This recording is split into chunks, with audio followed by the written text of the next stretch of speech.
Hello. Justin Boyd. I'm a PhD candidate student for the Liberty University History Department. So what I'm doing is I'm just doing a class for one of my programs there. And what we're going to be covering is an introduction to the buildup of World War I and its effects. So when you look at World War I, it started in 1914, ended November 11th, 1918. It was one of the worst wars to be fought up to that point. So then you're asking, okay, how did this happen? How did it get to this point? So that's the purpose of this class, to try to go over exactly what happened, how to eventually avoid something that occurs up to that point.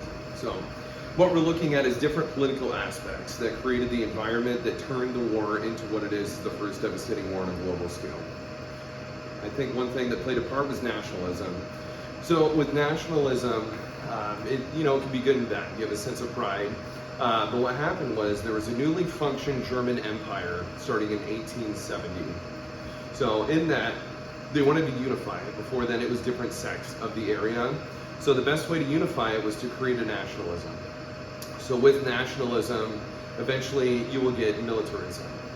So that was kind of what happened with Germany. They were focusing on, okay, we need to have strength, show strength and power. By having that nationalism, created the militarism, which inevitably turned into, hey, let's try to turn this into a global power. And then right next to them was the Austro-Hungarian Empire. I look at the Austro-Hungarian Empire as kind of a powder keg in a way that was inevitably going to lead to something that could cause something like a World War I type of effect. So what happened there with with the Austro-Hungarian Empire is prior to that, there were different regions that were kind of just governed all by themselves.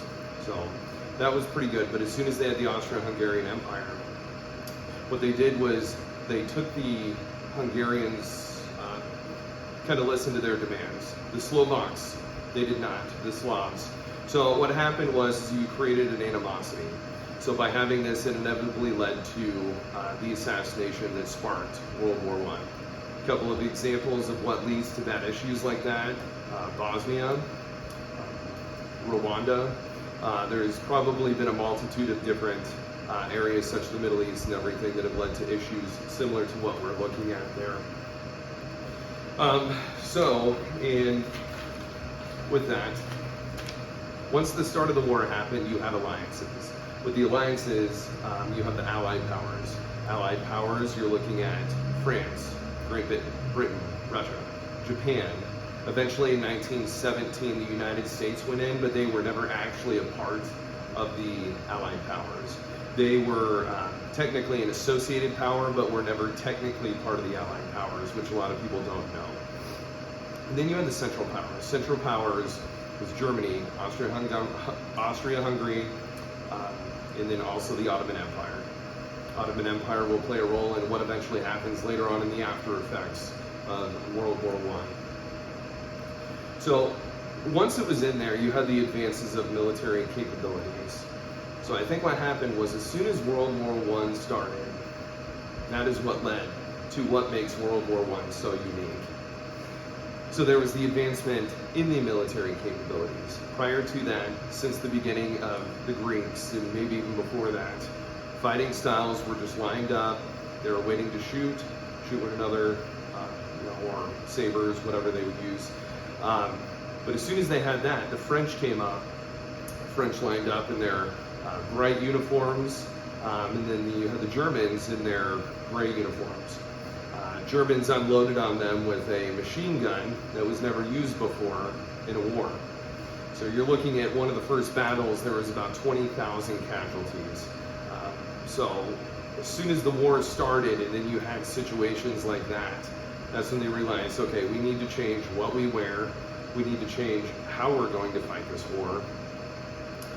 So, and then another aspect was artillery. So artillery shells were used to, one, neutralize the enemy, two, also used as a psychological aspect against the enemy. So by doing this, this created what inevitably led to trench warfare. So with the machine guns, the advanced powers of what they were using with artillery and everything, led to them fighting underground, which eventually led to using chlorine gas. And to get your enemy out of the trenches, what better way than to utilize chlorine gas? So that was another part of what made this war so devastating. Another thing to keep the war going was the use of propaganda. So what happens is when you have tens of thousands of people getting killed, for instance, 1 in every 3 Frenchmen that was between the ages of 18 and 25 years old basically were killed during World War I. So it would be easy for people in the country to lose faith in it, want to end the war. So the use of propaganda was used. So in this propaganda, it's used to demonize, demoralize the enemy, make the enemy look worse than they actually are. Whereas historically, when you look at it, it was usually false. But it's a good way to create a narrative that you would want. Many countries have used it. A lot of countries still use it today to set a narrative. So that was the best way to create what they wanted and keep the war going, unfortunately. And then you had the United States involvement. So what eventually happened, the United States is kind of used in a proxy war way to what they are technically do a lot of stuff nowadays, proxy wars. So they would supply the Allied troops. And eventually what happened, I believe that Germany kind of rolled the dice a little bit. And they were thinking, okay, let's try to take out some of these U.S. ships. What eventually happened, they would take out U.S. ships. Lusitania was one of them, eventually sparked the U.S. going into World War I. So by doing that, the U.S. went there, and I believe that that was probably the nail in the coffin for these Central Powers.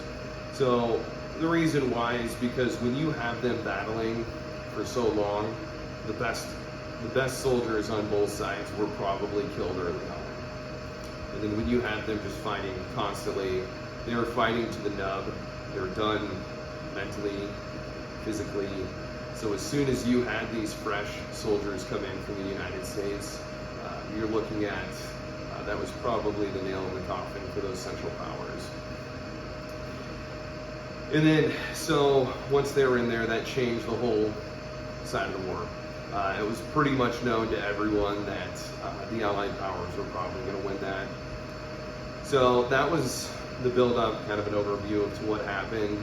So the issue that I am looking at of the effects of that is you had the armistice that was signed. It was necessary to end the war, but I believe the terms in the armistice. So the war ended on the 11th month, 11th day, 11th hour, maybe in a 11th second, I don't know, of 2018, or 1918. So when that happened, they were supposed to end fighting, and then in the terms, Austria lost all their powers, lost all their military powers. Germany was supposed to lose their military powers. The Ottoman Empire was broken up. So what happened was, once they broke up that Ottoman Empire, kind of created something of an Austro-Hungarian type situation. You have different sects of people that would take the demands of others and not look at the demands of another. So essentially, the terms of the armistice that happened in World War I are still affecting us today in wars that we've had. Not only that, when you look at it, the terms of armistice for Germany with how much they had to pay back, affecting their economy. So it happened with them having to pay it back, stock market breaking down. The German people felt demoralized, which eventually led to nationalism building up again. So everyone knows eventually World War II happened. So in terms of the armistice, it's kind of a double-edged sword. The war needed to end. It was the war to end all wars, which obviously did not. I believe it was the start of a ton more conflicts to go from there. But it's a double-edged sword because it was necessary, but at the same time it created much greater conflicts, much more death in situations that happen in the future. So that's kind of a rundown of it. I know you guys probably know a lot about it, maybe know a lot more about it than I do, but that's just a rundown of the introduction into the buildup of World War I and the effects. And I hope you have a good day, and I'll talk to everyone later. Bye.